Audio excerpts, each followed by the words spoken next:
Okay, so now I've got my piece. Everything's nice and attached. As you can see, I've smoothed in the coils on all four walls. I got in there with some tools, and it's looking pretty good. It's pretty smooth, not too bad.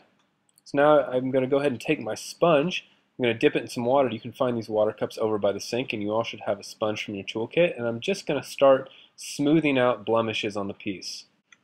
The sponge is a really handy tool here. You can use it to do some really beautiful things, to really cover up some of the stuff, and found some thick spots there, so I went ahead and used my finger first, and then I go over with my sponge. And usually the rule is the more clay you want to move, you want to have a little bit more water, because to cover up small cracks and crevices, you'll be able to use just a little bit of water.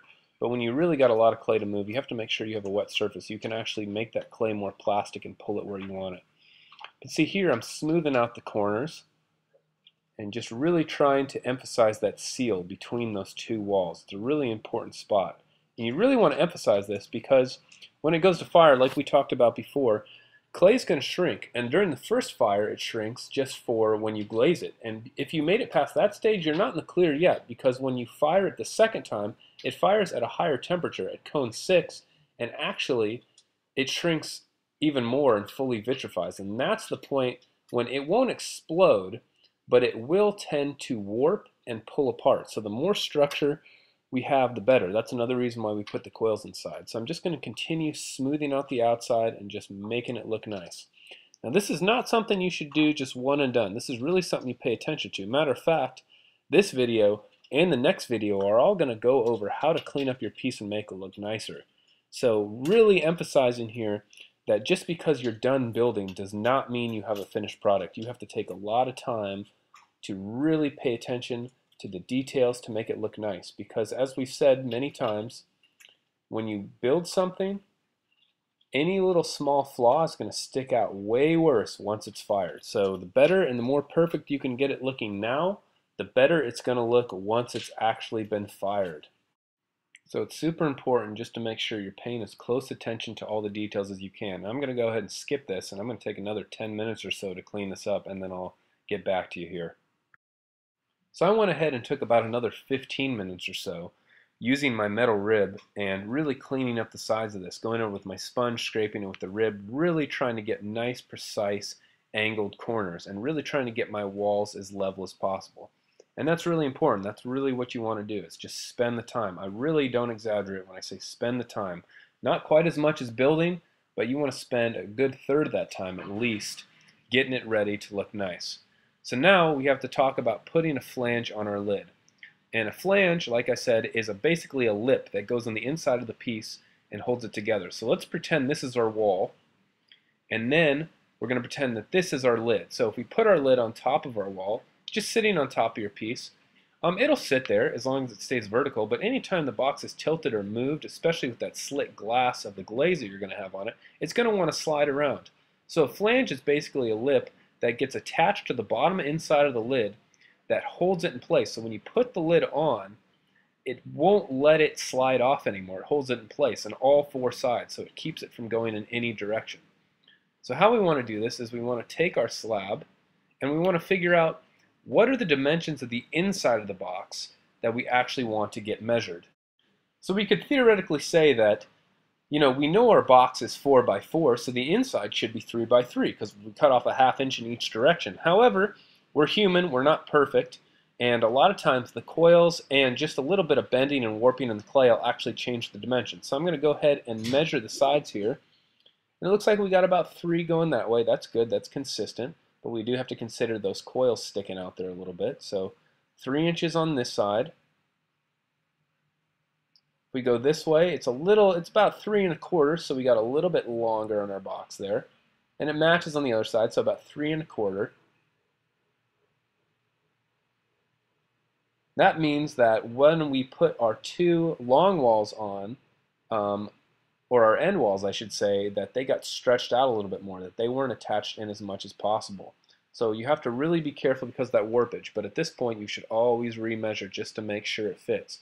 So the same way we did with our walls, we have to make sure that our 2 flange walls on the end are the right size, and then our 2 flange walls that go between those two are also the right size.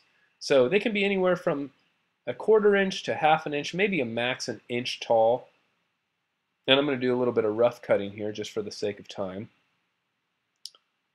Once you get more experience with clay, you can start to measure a little bit more by eye, and I've been doing this for a while, so don't feel bad if you can't do this. And I'm just going to cut that piece off, and then I'm going to eye the second piece, but please, for your sake, measure it. And I'm going to make sure that now I have these pieces, and they will be able to make up the pieces I want for the flange. So I need to make sure that they fit. So what I'm going to do is I'm going to rough mark it first and see visually what is going to look like it's going to fit the best. Because this is a good way. I'm a very visual learner, so this is helpful for me. Measurements and math aren't really my thing, but I do what I can. And when I lined it up, I'm sorry it got cut off here, but it does match up pretty much to where I wanted it to be. So if you're good visually, then you can trust your eyes. And notice I left a little bit extra wiggle room there. And the reason for that is with all the shrinking and warping during the fire, one of the worst things is when you have a perfect box and your lid won't go back on, and then you have to grind with the pumice stone and try to grind it down and make it perfect again, and that's really a pain. So now, if you're skilled, like I'm kind of, you can hold those in place and measure the space between them. So it's looking like it's about 2.5 inches that we have to have our two pieces that will go between. Same on the other side. So what I'm going to do is with that piece I've already cut, I'm going to use it again. Remember, the more you can use a slab, the better. No point rolling a slab, cutting some out, rolling the slab, cutting something out. Roll a big old slab and use the space wisely. So I'm going to mark 2.5 there. I'm going to go ahead and cut it straight across. Cut that line straight down. Then I have my first piece, and I'm just going to use it to match my second piece.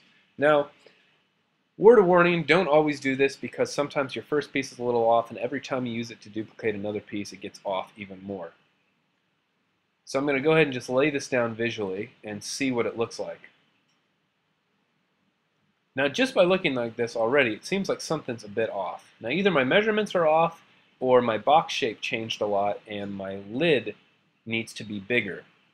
And I'm thinking since we just measured the inside of it, the case is that the lid is going to be a little too small now. But what I'm going to do is go ahead and put it where I want it, and I'm not going to score and slip it yet. I'm just going to tack it down with my fingers and just kind of press it down and make sure the measurements match and make sure it's roughly in the right spot.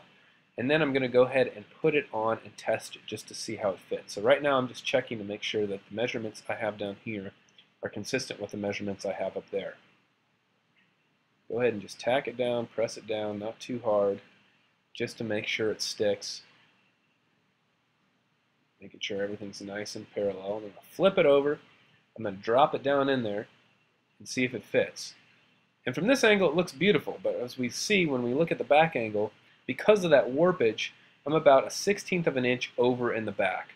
So I could do one of two things. I could either re-roll my lid, which in this case is easier, and I really advise you to do that, or you can shave down the wall.